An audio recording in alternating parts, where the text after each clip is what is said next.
আজকে খুব সিম্পল একটি রান্না আপনাদের সাথে শেয়ার করব। সাধারণ লাউকে আজ অসাধারণ বানিয়ে ফেলবো। এই স্বাদের রহস্য জানতে ভিডিওটা কিন্তু অবশ্যই শেষ পর্যন্ত দেখবেন। ঘরোয়া রান্না কিন্তু স্বাদ কিন্তু একেবারেই দুর্দান্ত। আসসালামু আলাইকুম everyone, welcome to my other new video. তো এই তো আমি আজকে কি রান্না করবো সেটা আপনারা দেখতেই পাচ্ছেন। এখানে আমি লাউ কেটে নিয়েছি, মুরগির মাংস আর গরম মশলা, আদা রসুন পেঁয়াজ যা যা লাগে সবকিছু আমি নিয়ে নিয়েছি। আর এই রান্নাটা খুবই সিম্পলের মধ্যে একটা অসাধারণ খাবার। এটা খাবারটা দেখতে সাধারণ হলেও খেতে কিন্তু দুর্দান্ত মজা। তো খুবই অল্প ইনগ্রেডিয়েন্টস দিয়ে আমি রান্নাটা করেছি, আর খুবই অল্প ইনগ্রেডিয়েন্টস লাগে এই রান্নাটি করতে, আর খুবই মজাদার হয়। তো চলুন দেরি না করে শুরু করা যাক। প্রথমেই ধুয়ে রাখা মাংসগুলো আমি একটি হাঁড়িতে নিয়ে নিলাম। এখন দিয়ে দিলাম কিছুটা পেঁয়াজ কুচি, তারপর আস্ত গরম মশলা দিয়ে দিলাম। এখন দিয়ে দিলাম পরিমাণ মতো আদা রসুন বাটা। আমি হাত দিয়ে দিচ্ছি যেহেতু আমি হাতে মাখিয়ে রান্না করব।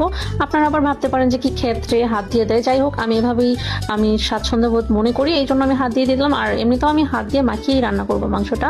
এখন একে একে শুকনো মশলাগুলো দিয়ে দিয়েছি ধনিয়া গুঁড়ো, মরিচের গুঁড়ো, হলুদের গুঁড়ো, স্বাদ মতো লবণ। এবার পরিমাণ মতো তেল দিয়ে নিব।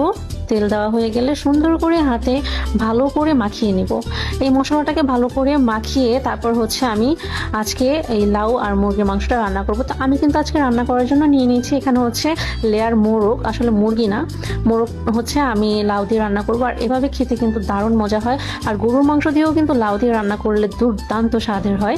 তো যাই হোক, এখানে আমি ভালো করে মশলাগুলোকে মাখিয়ে নিয়েছি মাংসের মধ্যে। এখন এর মধ্যে সামান্য একটু পানি দিয়ে আমি মাংসটাকে কষানোর জন্য ঢেকে দিব। তোমরা হয়তো অনেকেই ভাবতে পারো যে আর এমন কি রান্না যে আবার এটা ভিডিও করা লাগে। আসলে এটা তেমন কোনো রান্না না, কিন্তু এটা সাধারণ খাবারের মধ্যে খুবই মজাদার একটি খাবার। আর লাউ দিয়ে কিন্তু মাংস দিয়ে রান্নাটা আমাদের মহানবী সাল্লাল্লাহু আলাইহি ওয়াসাল্লাম কিন্তু খুব পছন্দ করতেন, সেটা হোক মুরগির মাংস কিংবা গরুর মাংস। তো খেতে কিন্তু আসলে অনেক মজা হয়। আর এই সিম্পল রান্নাটা কিন্তু আমি প্রায় মাঝে মাঝে করি, গরুর মাংস দিয়ে হোক কিংবা মুরগির মাংস দিয়ে হোক।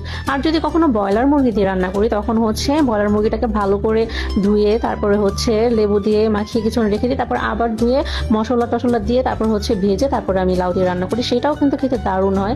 তো এই তো বন্ধুরা, এখানে কিন্তু আমার মাংসটা ভালো মতো কষানো হয়ে গিয়েছে। এখন আমি ধুয়ে রাখা লাউগুলোর মধ্যে দিয়ে দিব, দিয়ে তারপর ভালো করে একটু মিক্স করে আবার ঢেকে দিব। যখন লাউটা থেকে পানি ছেড়ে দিবে তখন আর একটু সামান্য পানি আমি এর মধ্যে অ্যাড করে দিব। আর গাইস, তোমরা কে কোথা থেকে আমার এই ভিডিওটি দেখছো সেটা কিন্তু অবশ্যই কমেন্ট করে জানাবে। আর আমার ভিডিওগুলো তোমাদের কেমন লাগে সেটা কিন্তু কমেন্ট করতে ভুলবে না। আর তোমরা যারা এই পর্যন্ত আমার পেজটিকে ফলো করোনি, আমার ইউটিউব চ্যানেলটিকে সাবস্ক্রাইব করোনি, তারা অবশ্যই আমার চ্যানেলটিকে সাবস্ক্রাইব করে দিবে এবং আমার পেজটিতে একটু ফলো দিয়ে দিবে। এই লেয়ার মোরগটা খেতে কিন্তু আসলে অনেক মজা। এটা শুধু তুমি পেঁয়াজ দিয়ে কষিয়ে রান্না করলেও খেতে দারুণ মজা হয়, আর লাউ দিয়ে রান্না করলে তো এটার স্বাদ মনে হয় আরো দ্বিগুণ হয়ে যায়। এই তো এখন সামান্য একটু পানি দিয়ে দিলাম, বাস। আমি আর পানি অ্যাড করবো না এর মধ্যে। এখন একটু ভালো করে নেড়ে চেড়ে মিক্স করে এটা ঢাকনা দিয়ে আমি রান্না করার জন্য রেখে দিব যতক্ষণ না পর্যন্ত লাউটা সেদ্ধ হয়ে আসে। আর এই রান্নাটা কিন্তু খুবই সিম্পল, খুব সহজেই রান্না করা যায়। 10-15 মিনিট পর আমি ঢাকনাটা খুলে নিয়ে তারপর আবার একটু ভালো করে নেড়ে চেড়ে মিক্স করে নিব। তারপরে এর মধ্যে কিন্তু আমি একটু কাঁচা ঝালও দিয়ে দিব। আর লাউটা কিন্তু একেবারে সেদ্ধ হয়ে গিয়েছে, তো আমি অনেকগুলো কাঁচা মরিচ দিয়ে দিলাম। এখন আমি জিরা গুঁড়ো দিয়ে তারপরে ভালো করে নেড়ে চেড়ে আমি এটাকে আরো 5-10 মিনিটের জন্য রান্না করে নিব। তাহলে কিন্তু রেডি হয়ে যাবে লাউ দিয়ে মোরগ রান্না। আর বন্ধুরা, তোমাদের অনেক অনেক ধন্যবাদ আমার ভিডিওটি শেষ পর্যন্ত দেখার জন্য। এই তো ফাইনালি আমার রান্না শেষ। এখন আমি চুলাটা বন্ধ করে দিয়েছি আর তোমাদের দেখাচ্ছি ফাইনাল লুক এটার। মাশাআল্লাহ, কালারটা কত সুন্দর আসছে, আর গ্রেভিটাও দেখছো খুব সুন্দর হয়েছে। কিন্তু এই দেখো, আমি একটু ভালো করে নেড়ে চেড়ে দেখিয়ে দিচ্ছি যে কতটা সুন্দর হয়েছে কালারটা।